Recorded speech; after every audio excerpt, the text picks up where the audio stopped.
பதிலுரை மாண்புமிகு வேளாண்மை மற்றும் உழவர் நலத்துறை அமைச்சர்.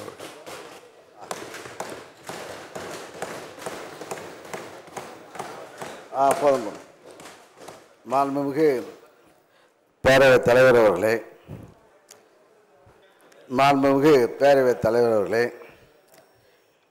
உழவே தலை என்று சொன்ன ஐயன் வள்ளுவருக்கும் முதலாக வேளாண்மை பல்கலைக்கழகத்தை தொடங்கியவரும் களம் காண்பான் வீரன் என்றால் நெற்களம் காண்பான் உழவன் மகன் என்று பாடியதோடு ஆட்சிக்கு வந்த 5 முறையும் உழவர்களுக்காகவே ஆட்சியை நடத்திய தமிழ் தலைமகனாம் முத்தமிழ் அறிஞர் கலைஞர் அவர்களின் 100ஆண்டு நிறைவு ஆண்டில் அவரை வணங்குகிறேன். அத்தகைய முத்தமிழ் அறிஞரின் முன் வளர்ந்த முதல்வரே, ஆட்சி பொறுப்பேற்று அனைவரின் மனதை வென்றதோடு 40ஐயும் வென்றெடுத்து மக்கள் முதல்வனாய் வலம் வரும் எங்கள் இதயமே, மக்களின் இதயமே, மாண்புமிகு தமிழ்நாடு முதலமைச்சர் அவர்களே, நீங்களே நாங்கள் வணங்கும் இயற்கை. வாழையடி வாழையாய் வந்து உதித்து ஆலமரம் போல் நிழல் கொடுத்து செங்கரும்பு போல் வாய் இனித்து செந்நெல் போல் வயிறு நிறைத்து முக்கணியை போல் சுவை கூட்டி காய்கறிகளின் அத்தனை வைட்டமின்களையும் தமிழ்நாட்டு மக்களுக்கு நித்தமும் வழங்கி கொண்டிருக்கும் மாண்புமிகு தமிழ்நாடு முதலமைச்சர் அவர்களே, நிலம் மட்டுமல்ல உதய சூரியனும் நீங்களே. உங்களுக்கு எனது சூரிய வணக்கத்தை தெரிவித்துக் கொள்கிறேன். அவையை வழிநடத்தும் பேரவைத் தலைவரே, எங்களை வழிநடத்தும் அவை முன்னவரே, மக்கள் மீது உணர்வு கொண்டு உத்திகள் பல வகுத்து இளையோரை முன்னேற வழிவிட நடத்தும் எங்களின் சின்னவரே, எனது சக மாண்புமிகு அமைச்சர் பெருமக்களே, மூத்த அமைச்சர் பெருமக்களே, சுதந்திரவா அவை உறுப்பினர்களே, உங்கள் அனைவருக்கும் என் வணக்கம். 3 ஆண்டுகளின் முத்தான திட்டங்கள் ஏராளம் ஏராளம், அதன் பயன்களோ தாராளம் தாராளம். விதைப்பு முதல் விற்பனை வரை வகித்திட்டோம் பல திட்டம். விளைச்சலில் விண்ணை முட்டி விவசாயிகளின் மனதை தொட்டோம்.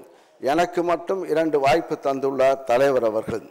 வேளாண் நிதிநிலை அறிக்கையை தாக்கல் செய்தும் பேசினேன். வேளாண் மானிய கோரிக்கையை தாக்கல் செய்தும் பேசுகிறேன்.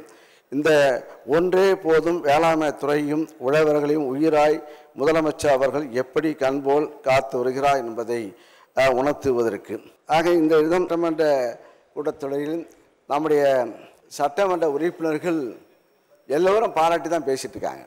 மக்களும் பாராட்டுகின்றார்கள். ஏனென்றால் இந்த 3 ஆண்டு காலத்தில் எந்தவித விவசாயிகள் போராட்டத்துக்கு வராமலேயே ஆட்சி நடத்துகின்றவர் நம்முடைய முதல்வர்கள். அதான் நம்முடைய சாதனைகள். இன்னும் சொல்லப்போனால் அது நிதிநிலை அறிக்கை, தனி நிதிநிலை அறிக்கை கொடுத்தவுடைய பலன் விவசாயிகள் ரோட்டுக்கு நின்று அங்கே போராட்டம் நடத்தக்கூடிய வாய்ப்புகள் இல்லை. ஆனால் கடந்த ஆட்சியில் பார்த்தா எப்போ பார்த்தாலும் போராட்டம் போராட்டம் என்று விவசாயிகளுக்கு இதே போராட்டம், வாழ்வோடு போராட்டம். அத்தகைய நிலை மாறி இன்றைய தினம் விவசாயம் இன்னும் சொல்லப்போனால் இந்த பட்ஜெட்டை தயார் செய்வதற்கு நாங்கள் முதல்வர்கள் மக்கள் விவசாயிகளை சந்திக்க வேண்டும். தமிழகம் முழுவதும் உள்ள விவசாய சங்கத்தில் விவசாய உறுப்பினர்களை சந்தித்து அவருடைய குறையை அறிந்து அதற்குரிய திட்டம் அறிய வேண்டும் என்று எங்களுக்கு அறிவுறுத்தின பலமாக நாங்கள் ஆண்டுதோறும் பட்ஜெட் போடும்போதெல்லாம் அங்கே மக்களை விவசாயிகளை சந்தித்து அனைத்து வகை பயிர்கள் செய்கின்ற விவசாயிகளை சந்தித்து அவருடைய கருத்துக்களை உள்வாங்கி அந்த நிதிநிலை அறிக்கையை கொடுத்த பலனாக இன்றைய போராட்டம். இப்போ இந்த இது கூட ஒரு கோரிக்கை தான் வைத்தார்கள், போராட்டம் கோரிக்கை வைத்தார்கள். எங்களுடைய நிலங்களை விவசாயிகள் கிராமந்தோறும் அதிகாரிகள் பார்க்க வேண்டும், நாங்கள் அறிவித்த திட்டத்தை நடைமுறைப்படுத்த வேண்டும் என்ற ஒரு கோரிக்கை தான். ஆக பட்ஜெட் என்றால் கோரிக்கைகள் இருக்கும், ஆனால் கோரிக்கை பல இருக்கும். ஆனால் கோரிக்கைகள் அந்த அளவுக்கு இல்லை. அந்த அளவுக்கு விவசாயிகள் மனதார பாராட்டக்கூடிய அளவுக்கு இந்த ஆட்சியை நடத்தி கொண்டிருக்கிறார் நம்முடைய முதல்வர்கள்.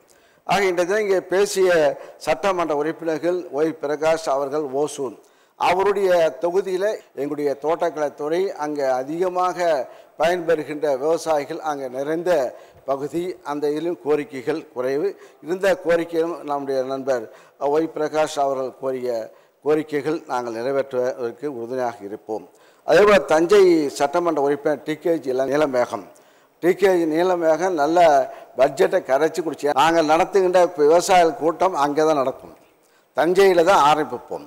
ஒவ்வொரு மாவட்ட ஆட்சி அலுவலகத்தை ஆரம்பிக்கும் போது அவர் உடனிருந்து அதை கோரிக்கையில் நாங்கள் நிறைவேற்றியதை பாராட்டு தெரிவித்தார். பாராட்டுகின்ற ஒரு நிகழ்வாக நம்முடைய நீலமேகம் அவர்கள் உரை நடத்தினார்கள். அதே போல் காங்கிரஸ் பேரியக்கத்தை சார்ந்த விருத்தாசலம் சட்டமன்ற உறுப்பினர் ராதாகிருஷ்ணன் அவர்கள் அவர் பகுதி முந்திரி பகுதி, அவர் பகுதி பலா பகுதி, ஆக அதுக்கும் திட்டங்கள் அங்கே அவர் கேட்டால் எங்களுடைய அவர் இன்னும் சொல்ல போனால் பண்ருட்டியிலே முந்திரிகள்லாம் அது கிட்டத்தட்ட பல ஆண்டுகள் அதுக்கு பழைய முறையிலே விளைவித்த பயிர் மரங்கள், அதுக்கு புதிய மாற்றாக இப்போது அது புதிய டெக்னாலஜியோடு அங்கே துவங்குவதற்கு நாங்கள் அங்கே கடந்த ஆண்டு நிதி அறிக்கையில் அறிவித்து அதனுடைய பலன் அந்த மக்களுக்கு சென்று கொண்டிருக்கிறது. அவருடைய கருத்துக்களையும் நாங்கள் ஏற்று செய்வோல்படுத்துவோம். அவரும் குறை சொல்லவில்லை. நாங்கள் ராதாகிருஷ்ணன் ஆர்கே நகர் சட்டமன்ற உறுப்பினர் விவசாயத்தை பற்றி பாராட்ட அதே ஆச்சு. ஏன்னா சென்னைக்காரங்களுக்கு அந்த அளவுக்கு விவசாயத்துக்கு தெரியாது. ஆர்கே நகருடைய எபினேசர் அவர்கள் நல்லா பாராட்டி பேசுகிறார்கள். அந்த அளவுக்கு அவருக்கும் நன்றியை தெரிவித்துக் கொள்கிறேன். ஆம்பூர் சட்டமன்ற உறுப்பினர் வில்வநாதன், ஆம்பூர்னாவே சக்கர ஆலை, இந்த சக்கர ஆலை கிட்டத்தட்ட 1960ஆம் ஆண்டு ஆரம்பிக்கப்பட்ட சக்கர ஆலை. ஆக இப்போது அங்கே இருக்க விவசாய நிலங்கள், அங்கே கரும்பு விவசாயிகளுடைய எண்ணிக்கை குறைவு. அது முழுமையாக போனால் ஒரு நாளைக்கு ஒரு ஓட்டத்துக்கு கூட கரும்பு கிடையாது. ஆனால் கரும்பு பயிர் செய்த விவசாயிகளுக்கு நாங்கள் மாற்று இடங்களுக்கு, செய்யார் மில்லுக்கும் மற்ற அருகில் உள்ள மில்லுகளுக்கும் விவசாயிகளுக்கு நாங்கள் அதுக்கு அறவை செய்வதற்கு பயிரிடும். ஆக அதிகமாக ஆம்பூர் பகுதியை கரும்பை பயிரிட செய்தால் அந்த அறவைத்தனுக்கு ஆண்டுதோறும் அரைக்கக்கூடிய அளவுக்கு 2.5 லட்சம் டன் அரைக்கக்கூடிய அளவுக்கு விவசாயிகள் அங்கே கரும்பு பெருக்கத்தை உருவாக்க வேண்டும்.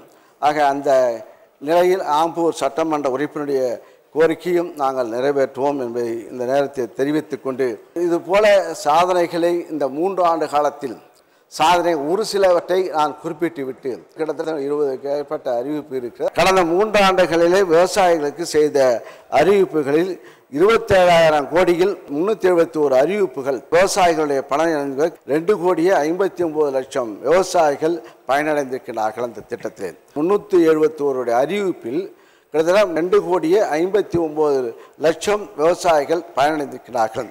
அதேபோல் தொடர்ந்து 115 லட்சம் மெட்ரிக் டன்னுக்கு மேலாக இங்கே உணவு தானிய உற்பத்தி அதிகரிச்சிருக்கிறது. அதனுடைய பலனாக 200 லட்சம் மெட்ரிக் டன்னுக்கு மேலாக துறை சார்பாக தோட்டக்கலை பயிர்கள் உற்பத்தி செய்யப்பட்டிருக்கிறது. 23,80,000 இலவச மின் இணைப்புக்காக 19,761 கோடி மானியம் இதுவரை இந்த 3 ஆண்டு காலத்தை வழங்கப்பட்டது என்பதை நான் பெருமையுடன் தெரிவித்துக் கொள்கிறேன். கலைஞர்கள் ஆரம்பித்த திட்டம், அது முதல் கையெழுத்து போட்டு அதை தொடக்கி வைத்த திட்டம் இப்போ 23,80,000 பேர் மின் இணைப்பு பெற்று இலவசமாக விவசாயம் செய்யக்கூடிய ஒரு வாய்ப்பு ஏற்பட்டு அதுக்கு இந்த துறையின் சார்பாக இந்த 3 ஆண்டு காலத்தில் 19,701 கோடி ரூபாய் வழங்கப்பட்டிருக்கிறது. 3 ஆண்டு காலத்தில் இலவச விவசாய மின் இணைப்பு கிட்டத்தட்ட 1,69,000 மின் இணைப்புகள் வழங்கி 3,99,000 ஏக்கர் கூடுதல் இலவை பயிர் அங்கே சாகுபடி செய்யப்பட்டிருக்கிறது. நெல்லுக்கான ஊக்கத்தொகை சன்னரகத்திற்கு 107, பொது ரகத்திற்கு 82 உயர்த்தி வழங்கி கடந்த 3 ஆண்டுகளில் 986 கோடி கூடுதல் கொள்முதல் மானியமாக 16,63,000 விவசாயிகளுக்கு வழங்கப்பட்டிருக்கிறது. ஆக தேர்தல் அறிக்கையில் கூறிய தொகை நாங்கள் 2 ஆண்டுகள் முழுமையாக அதுக்கு ரீச் ஆகிடும். அதேபோல் கரும்பு டன்னுக்கு விலை 2,750 3,134.75 உயர்த்தப்பட்டு இதுவரையில் 600 கோடி ரூபாய் வழிவகை கடன் மூலமாக நிலுவையின்றி 10 ஆண்டு காலத்தில் நிலுவைக்காக போராடினார்கள் விவசாயிகள் கரும்பு பணம் வெட்டிய கரும்புக்கு பணம் கேட்டு போராடினார்கள். ஆனால் அந்த நிலையில் தள்ளாமல் அவர்களுக்கு நிலுவை வழிவகை கடன் அரசாங்கமே கொடுத்து தமிழக கொடுத்து அது விவசாயிகளுக்கு நிலுவையின்றி தொகை வழங்கப்பட்டிருக்கிறது. கரும்பு உற்பத்தி ஊக்கத்தொகை மற்றும் சிறப்பு ஊக்கத்தொகை 3,53 லட்சம் விவசாயிகளுக்கு 625 கோடி ரூபாய் வழங்கப்பட்டிருக்கிறது. வறட்சி மழையினால் பாதித்த விவசாயிகளுக்காக 13,43,000 விவசாயிகளுக்கு 945 கோடி மாநில பேரிடர் நிவாரண நிதியிலிருந்து வழங்கப்பட்டிருக்கிறது. பயிர் காப்பீடு திட்டம் அதுக்கு 945 கோடி 3 ஆண்டு காலத்திலே அவர்களுக்கு வறட்சியாலும் மழையாலும் பாதிக்கப்பட்ட விவசாயிகளுக்கு அது வழங்கப்பட்டிருக்கு 945 கோடி ரூபாய் என்பதை நான் தெரிவித்துக் கொள்கின்றேன். ஆனால் பயிர் காப்பீடு திட்டத்தின் மூலமாக 25,60,000 விவசாயிகளுக்கு 4493 கோடி பயிர் காப்பீடு இழப்பீட்டுத் தொகை வழங்கப்பட்டது என்பதை நான் பெருமையுடன் தெரிவித்துக் கொள்கிறேன். அதேபோல நடப்பு குறுவை பயிருக்கு ஜூன் மாதம் 21 பயிர் காப்பீடு திட்டம் காப்பீட்டு மானியம் 16.89 கோடி ஒதுக்கீடு செய்து 2 லட்சம் விவசாயிகளுக்கு மேல் பயன்பெறுவார்கள். இந்த ஆண்டு குறுவைக்கு பயிர் காப்பீடு திட்டம் இங்கே ஆரம்பிக்கப்பட்டிருக்கிறது என்பதை நான் தெரிவித்துக் கொள்கிறேன்.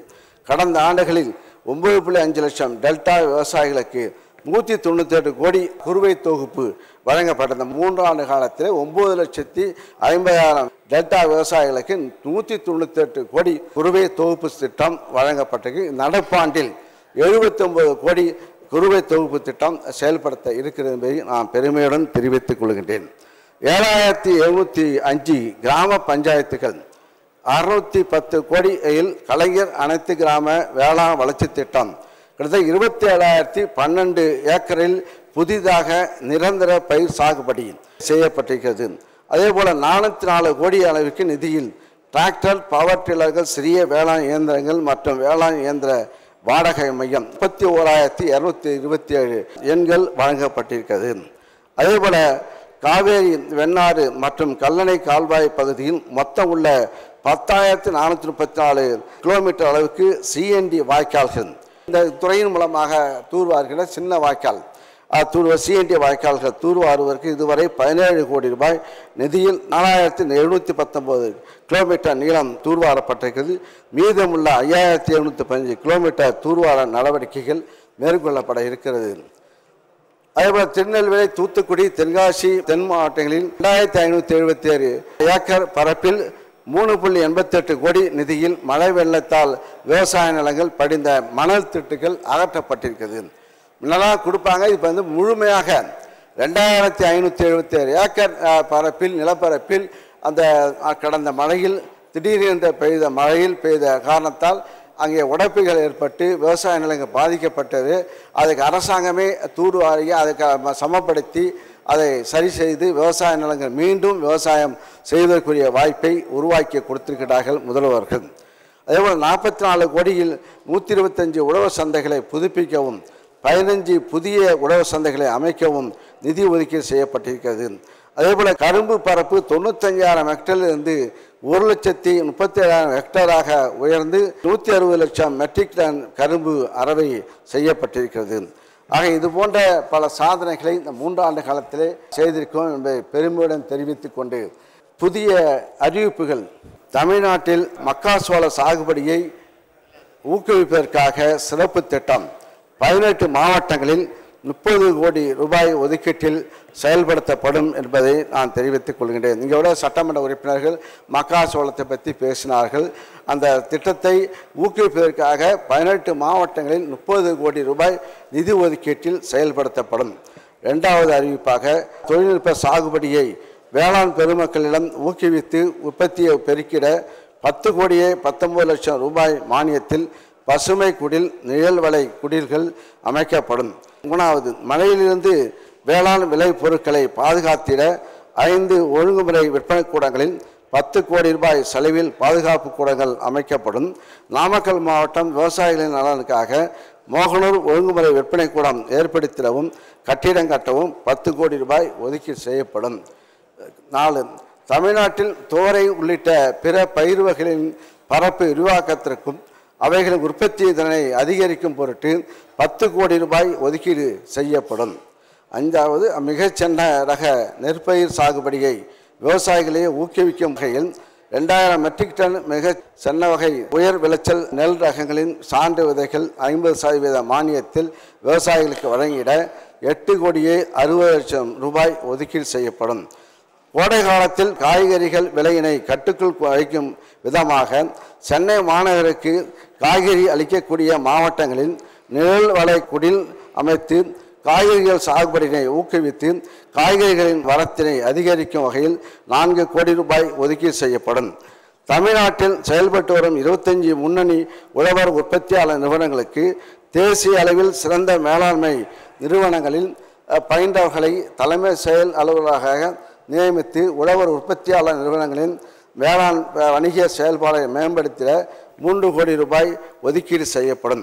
டெல்டா மாவட்டங்களில் வறட்சி காலங்களில் பாசன நீரினை பூர்த்தி செய்யும் வகைமாக தேர்ந்தெடுக்கப்பட்ட குளங்களை தூர்வாரி செயல்படுத்தப்படும்.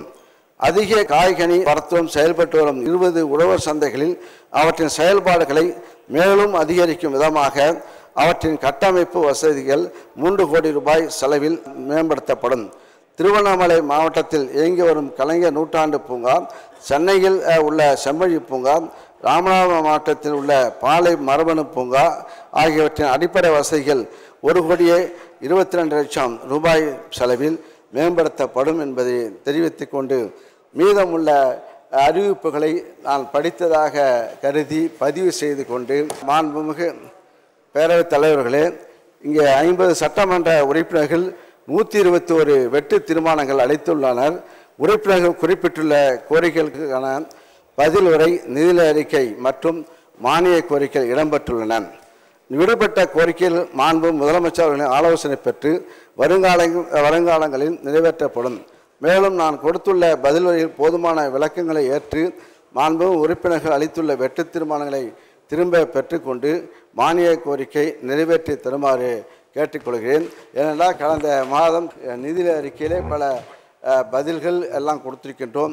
ஆக இதை நிறைவேற்றி தருமாறு கேட்டுக்கொள்கின்றேன். இந்த மானிய கோரிக்கை வெற்றிகரமாக செயல்படுத்துவதற்கு உதவிய தலைமை செயலாளர் சிவதாஸ் மீனா ஐஏஎஸ் அவர்களுக்கும், அரசு கூடுதல் தலைமை செயலாளர் முதலமைச்சர் செயலாளர் முருகானந்தம், முதலமைச்சர் செயலாளர் டாக்டர் உமாநாத், அதே அரசு செயலாளர் சண்முகம் ஐஏஎஸ், அரசு செயலாளர் அனுஜார்ஜ் ஐஏஎஸ், முதலமைச்சர் துணை செயலாளர் தினேஷ் அவர்களுக்கும், அரசு முதன்மை செயலாளர் நிதித்துறை உதயச்சந்திரன் ஐஏஎஸ் அவர்களுக்கும், வேளாண்மை உற்பத்தி ஆணையர் மற்றும் அரசு முதன்மை செயலாளர் செல்வி அபூர்வா ஐஏஎஸ் அவர்களுக்கும், வேளாண்மை உழவர் நலத்துறை அரசு சிறப்பு செயலாளர் சங்கர் ஐஏஎஸ் அவர்களுக்கும், வேளாண் விற்பனை மற்றும் வணிகத்துறை முதன்மை செயலாளர் ஆணையர் பிரகாஷ் ஐஏஎஸ் அவர்களுக்கும், சக்கரத்துறை இயக்குனர் அன்பழகன் ஐஏஎஸ் அவர்களுக்கும், வேளாண்மைத்துறை இயக்குனர் முருகேஷ் ஐஏஎஸ் அவர்களுக்கும், தோட்டக்கலை மற்றும் மளிகை பயிர்த்துறை இயக்குனர் குமரவேல் பாண்டியன் ஐஏஎஸ் அவர்களுக்கும், தமிழ்நாடு வேளாண்மை பல்கலைக்கழக துணைவேந்தர் டாக்டர் கீதாலட்சுமி அவர்களுக்கும், வேளாண்மை பொறியியல் துறை தலைமை பொறியாளர் டாக்டர் முருகேசன் அவர்களுக்கும், வேளாண்மை தலைமை பொறியாளர் சந்திரசேகர் அவர்களுக்கும், இவ்வளவு பொறுமையாக கேட்டு அமர்ந்திருந்த அனைவருக்கும் நன்றி கூறி விடைபெறுகிறேன். நன்றி, வணக்கம். இந்த வீடியோ உங்களுக்கு பிடிச்சிருந்தா ப்ளீஸ் லைக் அண்ட் ஷேர் பண்ணுங்க. மறக்காம எங்க சேனலை சப்ஸ்கிரைபும் பண்ணுங்க.